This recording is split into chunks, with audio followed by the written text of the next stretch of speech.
preoccupation with its public service role. People keep throwing figures at me. Somebody said 147 countries are taking it. I've no idea. All I know is that this is going to be far bigger in global terms than the distribution of the Olympic Games, for example, or anything of that sort of proportion. I think what Radio 1 did, I think it was absolutely significant time for Radio 1, because it was a new initiative. It was where Radio 1 stopped talking about itself and started talking about other people. There is nothing acceptable to me about a pop station that is just wacky. That ain't a public service station. That's a commercial radio station, quite properly making money. If you have the control of a public service pop radio station, you have duties and responsibilities. But they'd say, we have to do Simon Bates saying, hey kids, don't take drugs, because it's a public service. I mean, if Simon Bates said to me, hey, don't take drugs, well, give me the needle straight away, you know. But you know what I mean? What was that to do with us? It wasn't our damn business what kids did in their spare time. I mean, it was nothing to do with us at all. But they said, we have to do it, it's public service. And by public service, the people outside Radio 1 and the people in charge inside thought worthy words. That's public service. Simon Bates. But what was the year? Another Monday, another heartache. Both loved and loathed for its worthiness, was the most listened to slot in the entire decade, Simon Bates, Our Tune. The stories fueled by a public needing to bare its soul to the nation. Explained to him that they didn't like her very much and that she was no good for him. Half of London would stop work, half the country would stop work. You used to see lorries parked on the hard shoulder as soon as Our Tune came on. The strain began to tell, but they carried on saving and they looked forward to moving. On Sunday morning, Religious department said it was a disgrace. Gay Liberation Front said it was a disgrace. Politically correct people said it was a disgrace. Non-politically correct people said it was a disgrace. Of course it was an embarrassment at times, because it took up subjects and treated them in a non-judgmental way, when the middle-class environment in this country is to judge everything. He tried hard to seem happy, but of course he was worried sick about the money situation, the fact that his leg wasn't on the mend as it should be. Every day this all seemed to me it was the same old story. The doctors worked day and night, but it was no good. The baby died. We got so shell-shocked with the thing. But the best of all, and the best part of the whole thing, is that the child they wanted, the son as it turned out, Russell David, was born December the 2nd last year. One more day. The 90s. I'm in heaven. I hope you're enjoying this at home as much as I am. Hey, you didn't tell me you had this, you old rascal. Oh, didn't I? The Radio Fab original lineup. Look at us, what a great bunch of guys, eh? Look, there's Jimmy Old, who went on to become the housewife's choice. Yeah, and there's Tony Looney, the ladies' favour course. And who's this ugly fellow in the middle? That's right, it's me, the breakfast DJ. Smashie and Nicey seemed to catch the consensus that Radio 1 had grown too long in the tooth. Serious rock and seriously popular. Good old Dave Nice. Yeah, that's me. I actually think that Smashie and Nicey are probably responsible for the wholesale destruction of Radio 1. Finders keepers, losers weepers. The Elgin marbles are ours. Got that, Greeks? Good. Good way to start off the final half hour of the programme, 25 to... The average listening age for Radio 1 was 35, and there was little to distinguish it from other commercial stations. The Conservative government was beginning to question whether Radio 1 warranted public money. It's 2 6-year-olds. You're hopeless.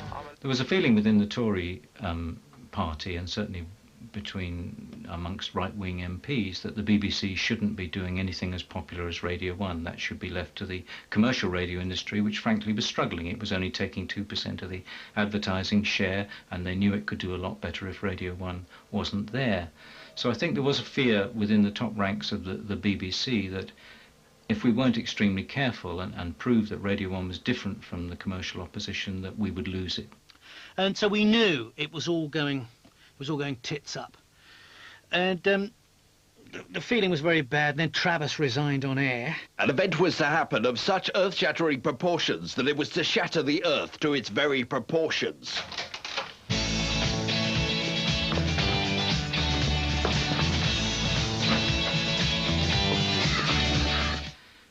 Dave Lee Travis epitomises some of the problems that were going on in the early 90s, because Dave had been there almost since the first days in 1967, and here he was 25 years later, still very keen to play the sort of music that frankly should have been on Radio 2. I just thought, this is just not on. This is not the station that I remember it being. And I just went one day, I snapped. Dave, I know, in as much as anybody knows Dave well, he's an enigmatic character, very deep, deep-thinking man. And I watched him bubbling up for months. He was like an old kettle, and he was bubbling up and bubbling up. I thought, oh, something's gonna blow. And I decided on the spot that I was going to talk to my listeners straight away. We resign! We resign! The phone went 1:05. It was Simon Bates on the bit. Take your phone off the hook, love. Travis has just resigned on air. Dave Lee Travis, one of the BBC's longest-serving disc jockeys, announced his resignation today live on Radio 1. And I really want to put the record straight at this point, and I thought that you ought to know first. Changes are being made here that go against my principles, and I just cannot agree with them. I was seeing people who didn't have a voice, like me, production staff, secretarial staff.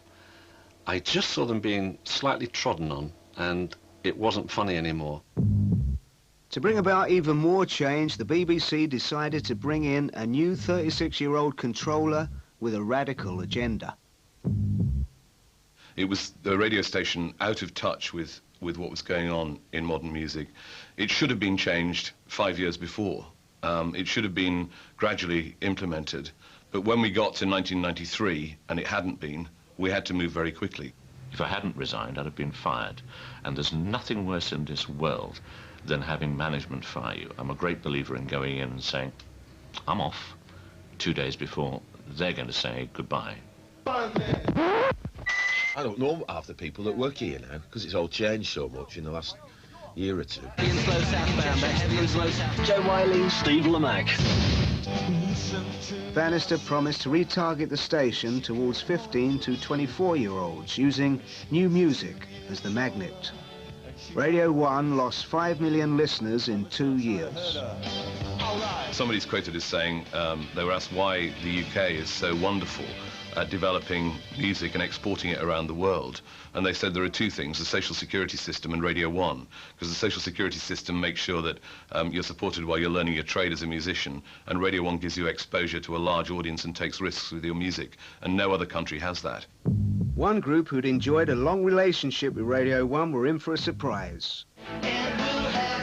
Status Quo's Fun, Fun, Fun was excluded from the playlist. The message was clear. Status Quo and other established artists were no longer invited. It was a cover version of an old Beach Boys song with the old Beach Boys. And that wasn't really what we were about. So this highlighted simply that Radio 1 had moved on and was about new music, not old music. Status quo outside the enemy camp this morning, the BBC's broadcasting house. In an unprecedented move in the pop world, they've put down their guitars to take up a legal battle to get their records played on the nation's best-known radio station. It was, you know, seen as a publicity stunt, but it certainly wasn't. I mean, you know, we were annoyed. Music is for everybody, and there's room for everybody. Sure there is. But we had to say something for our own sakes, and as Francis says, I mean, for the fans as well. And I suspect for other people, we're going, well, we're just not getting played anymore, you know. Sure to be a big-time hit. And then, in 1995, with ratings in free fall, Radio 1 persuaded Chris Evans, a star of the old school, to take over the breakfast show.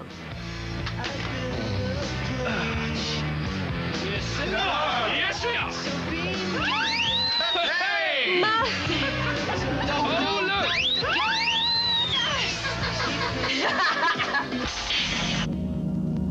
I don't understand that you'd go for a music policy station and then you get Chris Evans in as a personality jock. I found that a contradiction, and that's not a criticism of Chris, but on the terms he went there, I'd quite like to have a second go. To go in with your own production company, that would be interesting.